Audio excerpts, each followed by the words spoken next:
শেখ হাসিনার বিরুদ্ধে রাষ্ট্রদ্রোহ মামলা, পেছালো অভিযোগ গঠন। নির্বাচন ঘিরে গোয়েন্দা নজরদারি বাড়ানো হয়েছে, স্বরাষ্ট্র উপদেষ্টা। নির্বাচনী ব্যয় মেটাতে ঋণ করবেন রুমিন ফারহানা। আইনজীবীকে পিটিয়ে হত্যার সিসিটিভি ফুটেজ ভাইরাল। শেখ হাসিনার বিরুদ্ধে রাষ্ট্রদ্রোহ মামলা, পেছালো অভিযোগ গঠন। রাষ্ট্রদ্রোহের এক মামলায় ক্ষমতাচ্যুত প্রধানমন্ত্রী শেখ হাসিনা সহ ২৮৬ জনের বিরুদ্ধে অভিযোগ গঠনের শুনানির দিন পিছিয়ে গেছে। জয় বাংলা ব্রিগেডের জুম মিটিংয়ে অংশ নিয়ে অন্তর্বর্তীকালীন সরকারকে উৎখাত ও রাষ্ট্রবিরোধী কর্মকাণ্ডে অংশ নেওয়ার অভিযোগ রয়েছে এই ২৮৬ জনের বিরুদ্ধে। সোমবার ঢাকার বিশেষ জজ আদালত ৯-এর বিচারক আব্দুস সালাম এ মামলায় অভিযোগ গঠনের শুনানির জন্য ২১ জানুয়ারি নতুন তারিখ রেখেছেন। এ মামলার আসামিদের মধ্যে ২৬ জন গ্রেপ্তার হয়ে কারাগারে আছেন। তাদের মধ্যে সাবেক সংসদ সদস্য সাবিনা আক্তার তুহিন সহ ২৫ জনকে এদিন অভিযোগ গঠনের শুনানির জন্য আদালতে হাজির করা হয়। তবে একেএম আক্তারুজ্জামান নামে এক আসামিকে আদালতে হাজির করা হয়নি। সে কারণে বিচারক শুনানি পিছিয়ে দেন বলে আসামিপক্ষের অন্যতম আইনজীবী মোর্শেদ হোসেন শাহীন জানান। এদিন আল মারুফ নামে আরও এক আসামিকে এই মামলায় গ্রেপ্তার দেখানো হয়েছে।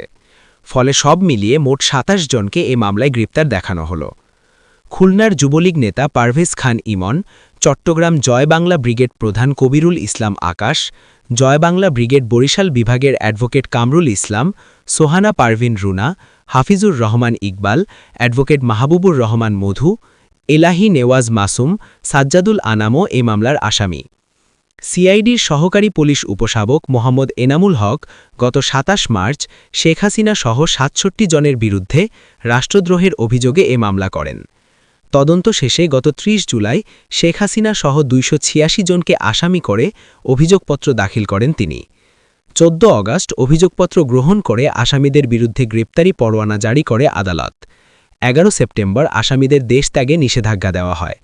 এরপর ১৪ অক্টোবর পলাতক ২৫৬ জনকে আদালতে হাজির হতে নির্দেশ দিয়ে পত্রিকায় প্রজ্ঞপ্তি প্রকাশ করতে বলা হয়।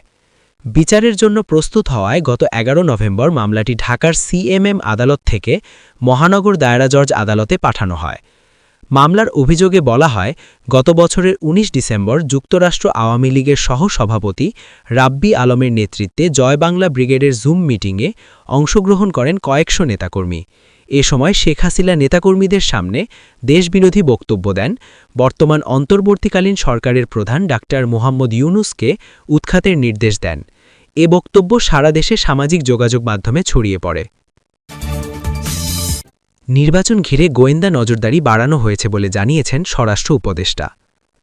আসন্ন ত্রয়োদশ জাতীয় সংসদ নির্বাচন ঘিরে আইনশৃঙ্খলা বাহিনীকে গোয়েন্দা নজরদারি বাড়ানোর নির্দেশ দেওয়া হয়েছে বলে জানিয়েছেন স্বরাষ্ট্র উপদেষ্টা মোহাম্মদ জাহাঙ্গীর আলম চৌধুরী। সোমবার রাজধানীর সচিবালয়ে সাংবাদিকদের তার কাছে এই তথ্য দেন তিনি। স্বরাষ্ট্র উপদেষ্টা বলেন, ঘোষিত সময়ে নির্বাচন অনুষ্ঠানে সরকারের সহায়তায় সব ধরনের প্রস্তুতি নিচ্ছে ইসি। সঠিক সময়েই দেশে নির্বাচন আয়োজিত হবে। নির্বাচনের আগে আইনশৃঙ্খলা পরিস্থিতি যাতে কোনোভাবেই নিয়ন্ত্রণের বাইরে না যায় সে ব্যাপারে কঠোর সরকার। এজন্য গোয়েন্দা নজরদারি বাড়ানোর নির্দেশ দেওয়া হয়েছে। নির্বাচনী আচরণবিধি মেনে চলার আহ্বান জানিয়ে তিনি বলেন, নির্বাচনের পরিবেশ বাধাগ্রস্তকারীদের ব্যাপারে আইনশৃঙ্খলা বাহিনীকে কঠোর হওয়ার নির্দেশ দেওয়া হয়েছে। এ সময় ওসমান হাদির ব্যাপারে স্বরাষ্ট্র উপদেষ্টা বলেন, শহীদ ওসমান বিন হাদি মামলার শীঘ্রই চার্জশিট দেওয়া হবে। এখনও পর্যন্ত ১১ জন গ্রেপ্তার হয়েছেন। এই সরকারের মেয়াদেই হাদি হত্যা মামলার বিচার হবে। এ সময় ঘুষের ৩৬ লাখ টাকা সহ হাতে নাতে আটক হওয়া গাইবান্ধার এলজিইডির নির্বাহী প্রকৌশলী সাদিউল ইসলামের বিরুদ্ধে মামলা করেছে দুদক বলে জানিয়েছেন স্বরাষ্ট্র উপদেষ্টা। তিনি আরও বলেন, রাজনৈতিক দলগুলোর পারস্পরিক সম্পর্কে যাতে দলগুলোতে দুষ্কৃতকারী ঢুকতে না পারে সে ব্যাপারে দলগুলোর প্রতি আহ্বান জানায় তারা। রাস্তা বন্ধ করে কোনো রাজনৈতিক কর্মকাণ্ড করলে ব্যবস্থা নেওয়া হবে। উল্লেখ্য, অপারেশন ডেভিল হান্ট ফেজ 2-এ এখনও পর্যন্ত ১৪,৫৫৯ জনকে গ্রেপ্তার করা হয়েছে বলে জানিয়েছেন অন্তর্বর্তী সরকারের এই উপদেষ্টা।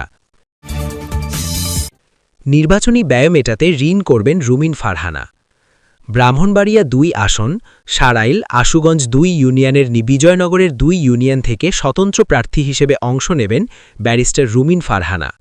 তার কাছে নগদ ও ব্যাংকে গচ্ছিত আছে প্রায় ৩২ লাখ টাকা।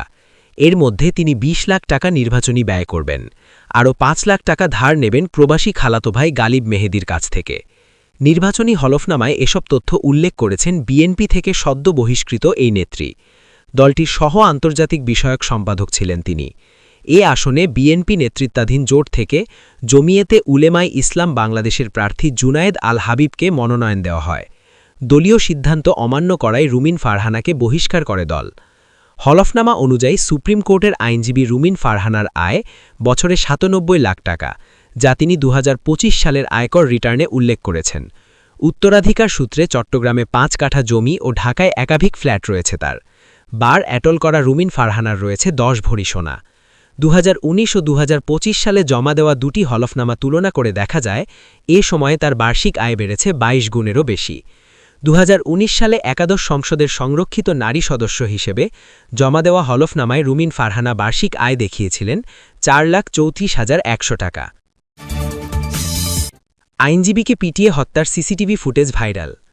রাজধানীর ভাটারা থানাধীন বসুন্ধরা আবাসিক এলাকায় গত বুধবার অর্থাৎ ৩১ ডিসেম্বর রাত ১০টার দিকে নাইম কিবরিয়া নামে এক শিক্ষানবিশ আইনজীবীকে পিটিয়ে হত্যার ঘটনা ঘটেছে।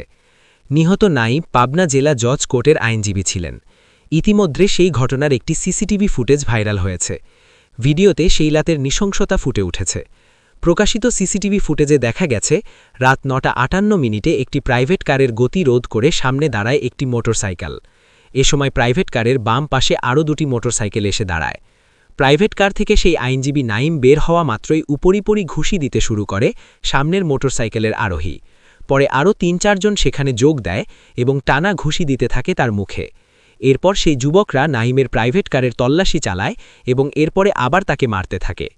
নিহতের খালাতো ভাই মোহাম্মদ রাকিবুল ইসলাম শামীম অভিযোগ করেছেন, হামলাওয়াররা মব তৈরি করে নাইমকে পিটিয়ে এক পর্যায়ে আই ব্লকের সড়কে নাইমকে ফেলে রেখে যায়। সেখান থেকে তাকে উদ্ধার করে বাড়িধারা এবং পরে কুর্মিটলা হাসপাতালে নিয়ে গেলে চিকিৎসকরা মৃত ঘোষণা করেন। হামলাওয়ারদের পরিচয় তারা এখনও জানে না।